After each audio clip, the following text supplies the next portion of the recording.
2021년 12월 13일 하나님께서 이 새벽 우리에게 주시는 말씀은 사사기 21장 1절에서 12절의 말씀입니다. 오늘 본문은 이스라엘 백성들이 한 혈통인 베냐민 지파와의 전투에서 승리한 후에 있었던 일로서 이스라엘 백성들이 자신들이 주님께 맹세한 일을 가지고 애통해하는 모습이 기록되어 있습니다. 자신들이 분노에 이기지 못하여 한 지파를 완전히 부수어 놓고서는 뒤늦은 후회와 원망을 서로에게 하고 있는 형국입니다. 심지어 이 전투는 만만한 전투가 아니었습니다. 잘 훈련된 군사들을 채비하고 있었던 베냐민 지파를 이스라엘 군대는 아주 힘겹게 이깁니다. 2절에서 3절을 한번 보십시오. 이스라엘 백성들의 그 울부짖음이 그대로 기록되어 있습니다. 이스라엘 백성은 베델에 이르러 거기에서 저녁이 되도록 하나님 앞에 앉아 소리를 높여 크게 통곡하였다. 그들은 울부짖었다. 주 이스라엘의 하나님, 어찌하여 이런 일이 이스라엘에서 일어났습니까? 오늘 한 지파가 끝내 이스라엘에서 없어지고 말았습니다. 그런데 생각하여 보면 이와 같이 일어나게 된 원인은 이스라엘 백성들에게 있음을 알게 됩니다. 왜냐하면 애초에 이 맹세는 자기들끼리 하나님과 의논도 없이 일방적으로 맺은 맹세였기 때문이죠. 1절입니다. 이스라엘 사람들은 이미 미스바에서 우리 가운데서는 아무도 딸을 베냐민 사람과 결혼시키지 않도록 하자 하고 맹세한 일이 있었다. 이 맹세 사이에 어디에 하나님의 존재가 기록되어 있습니까? 하나님의 의지가 기록되어 있냐 말이죠. 순전히 자기들끼리 감정적으로 나름대로 합리적이다라고 하는 그 맺은 맹세임이 틀림이 없습니다. 심지어 하나님께서는 이스라엘 백성들이 베냐민 지파와 전투할 때에 자신에게 3번이나 질문할 때에도 아무런 인격도 없이 대답하셨음을 우리는 알고 있습니다. 사사기 20장 18절과 22절, 28절에 보시면 이스라엘 자손이 계속해서 하나님께 물어봐 어떻게 베냐민 자손과 싸워야 합니까? 라고 물어보지요. 거기에 28절에서는 유다 지파가 먼저 올라가거라 이렇게 단발말기만 하셨습니다. 또 22절은 올라가서 싸워라. 또 28절은 올라가거라. 내일은 틀림없이 내가 그들을 너희 손에 넘겨주겠다. 이전에 기록되어 있던 하나님의 말씀과는 아주 사뭇 다르다는 것을 느낄 수가 있습니다. 이 본문에서는 하나님의 그 어떤 자비와 공의의 흔적은 찾아볼 수도 없고 감정까지도 온전히 배제된 그런 하나님의 모습을 볼 수 있습니다. 내가 너희를 부술 것이다. 벌을 줄 것이다와 같은 공의도 아니고 그럼에도 내가 너희를 내 백성이라 하겠다. 속히 내게로 돌아오라 라고 하시는 자비도 아닌 어쩌면 기계와도 같아 보이는 하나님의 말씀으로 여겨지지요. 인격의 하나님이 아니라 비인격의 하나님으로 읽혀지고 있는 것입니다. 성경은 이스라엘 백성들이 하나님을 비인격으로 대하자 하나님의 말씀도 역시 비인격으로 기록하고 있는 것입니다. 무엇보다 왕이 없는 하나님을 왕으로 이해하는 일은 고사하고 이제 21장의 상황은 실질적으로 하나님께서 때마다 세우신 사사들도 없는 그야말로 정의는 사라지고 이제는 인격과 인격이 마주하지도 못하는 혼돈과 무법천지의 세상이 되어버린 것입니다. 참으로 그렇습니다. 우리가 성도가 하나님과의 관계가 깨어지고 있다고 여겨질 때면 정의와 공의를 수행해야 하는 세상의 질서로부터의 공격이 들어옵니다.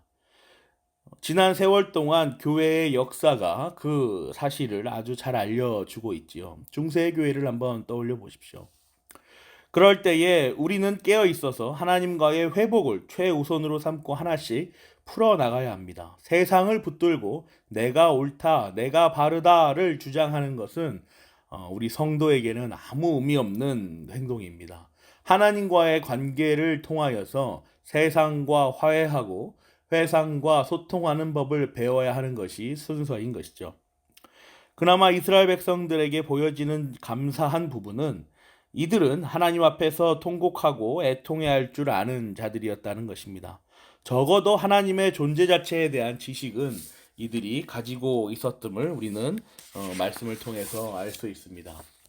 그러나 이 그 지식의 활용과 적용을 어떻게 할지를 몰랐던 것입니다. 왕이 없었기 때문이죠. 무엇이 문제이고 이 문제는 하나님과의 대면에서 제사장을 통하여 어떻게 풀어나가야 하는지에 대한 지식이 전무하였다라는 것입니다. 하나님께서 말씀 속에서 어떻게 교훈하고 있는지를 알 만한 것들이 이들에게는 왕이 없었기 때문에 알 수 없었던 것이죠. 또 이들이 알려고도 하지 않았던 그러한 모습을 말씀은 오늘 기록합니다. 이들은 자신들의 딸을 베냐민 지파와 결혼하지 않기로 한 자신들만의 맹세에 더하여서 미스바에 올라오지 않은 자손을 죽이기로 하는 또 다른 자신들만의 맹세를 하게 됩니다. 역시 말로는 주님 앞에라고 기록하고 있지만 주님의 존재는 전혀 보이지 않는 그들만의 맹세를 또다시 하고 만 것입니다. 5절과 8절이죠. 그런 다음에 이스라엘 자손은 이스라엘 모든 지파 가운데서 어느 지파가 주님 앞에 모인 그 총회에 참석하지 않았는지 알아보았다. 누구든지 미스바에 올라와서 주님 앞에 나아오지 않으면 죽이기로 굳게 맹세하였기 때문이다. 그래서 그들은 이스라엘 지파 가운데 어느 지파가 미스바에 올라오지 않았는지 주님 앞에 나아오지 않았는지를 알아보았다. 그러자 길르앗의 야베스에서는 한 사람도 진으로 오지 않고 이 총회에도 참석하지 않은 사실이 드러났다. 그리고 그들은 그들이 일방적으로 맺은 그 언약으로 인하여 베냐민 지파에 이어 또 한 번 동족을 무차별적으로 학살하는 끔찍한 사건을 벌이고 맙니다. 사랑하는 고향제일교회 성도 여러분, 오늘 이 본문이 우리에게 어떠한 교훈을 전달하여 주고 있습니까? 10가지 계명 가운데 오늘 자주 등장하는 개념이죠. 이 맹세는 제3계명과 관련이 있습니다. 출애굽기 27장 7절에 따라서 너희는 주 너희 하나님의 이름을 함부로 부르지 못한다. 주는 자기의 이름을 함부로 부르는 자를 죄 없다고 하지 않는다. 맹세는 하나님의 이름을 함부로 사용하여 자신의 욕망과 꿈을 실행해 보고자 하는 교만이라는 죄의 모양입니다. 이스라엘 백성들은 자기 자신들이 제3계명을 어기고 있다는 그 사실을 알지 못합니다. 하나님의 이름을 망령되이 불러서 자신들이 생각하는 합리적이고 이상적인 방법들을 계속해서 고안해내고 있다라는 것을 조금도 깨닫지 못하고 있는 것입니다. 그렇다면 도대체 무엇이 문제입니까? 신앙의 선배들의 정리에 따라 율법은 우리가 지난번에 나눈 바 있죠. 출애굽기에서 세 가지 용도를 가지고 있습니다. 첫째로 하나님의 말씀이라는 그 권위를 가진다는 것. 둘째로 10가지 계명을 묵상하며 자신이 단 하나의 계명도 바르게 지켜내지 못한다는 죄인의 비참함을 느끼고 자기 스스로는 이 율법을 온전히 받아낼 수 없다는 고백과 함께 예수 그리스도의 존재와 그 사역의 필요를 깨닫게 되는 것이죠. 셋째로 그 10가지 계명을 다 지켜낼 수는 없지만 그럼에도 불구하고 이것이 하나님의 주신 말씀이라는 사실을 가지고 자신의 삶에 있어서 도덕적이고 윤리적인 규범과 지침으로써 최선을 다하여 율법을 준행하려는 의지가 바로 세 번째 용도입니다. 이스라엘 백성들은 지금 오늘 본문에서 제2 용도를 깨닫지 못하고 있는 것입니다. 자신들이 죄인이라는 사실을 망각하고 있습니다. 자신들이 무능하다는 사실을 놓치고 있는 것이죠. 제1 용도는 어쩌면 이들이 인식하고 있는 걸 수도 있습니다. 하나님의 존재, 하나님 앞에서 아랠 줄 알고 하나님의 그 권위를 그 말씀과 그 사역을 통해서 알아내고 있기 때문이죠. 그러나 제2 용도는 알고 있지 못한 것 같습니다. 이 본문 어디에 죄인으로부터 오는 비참함의 깨달음, 그 자각이 기록되어 있습니까? 본문은 오직 이스라엘 백성들이 저지르고 반복하는 죄의 비참한 모습만을 기록하고 있지 자신들이 우리는 죄인입니다 라는 이 철저한 회개의 장면은 그들의 죄인의 깨달음과 함께 기록되어 있지 않습니다. 사랑하는 고향제일교회 성도 여러분, 이 율법의 제2 용도가 올바르게 적용되지 않으면 우리가 죄인이라는 이 비참함을 하나님 앞에서 온전하게 깨닫지 못하면 우리에게 예수 그리스도의 존재는 없는 것이나 마찬가지입니다. 자신이 죄인이라는 사실을 알지도 못하는 이들에게 예수 그리스도의 존재와 필요가 그들에게 무슨 상관이 있겠습니까? 구원이라는 하나님의 작정이 그들과 무슨 연관이 있겠습니까? 늘 자신의 주변에서 자신의 무능력 때문에 벌어지고 있는 일들을 하나님 앞에 내려놓으시기를 바랍니다. 그리고 하나님 앞에 두 손 들고 무릎 꿇고 나아오십시오. 이스라엘 백성들을 한번 보십시오. 하나님을 믿는다고 하면서 하나님을 왕으로 섬기지도 않고 사사들도 없으니 도대체 얼마나 방종하게 무분별하게 살아갑니까? 또한 그들의 삶이 얼마나 율법에 묶여 있습니까? 자기들끼리 한 맹세를 가지고 그것을 반드시 지켜내야 한다는 강력한 압박이 실로 그 말씀을 읽는 우리 독자들에게 실로 안타깝지 않을 수 없습니다. 사사기 곳곳에 왕이 없어 자기 소견대로 했더라라는 말이 반복되는 것은 결코 우연이 아닙니다.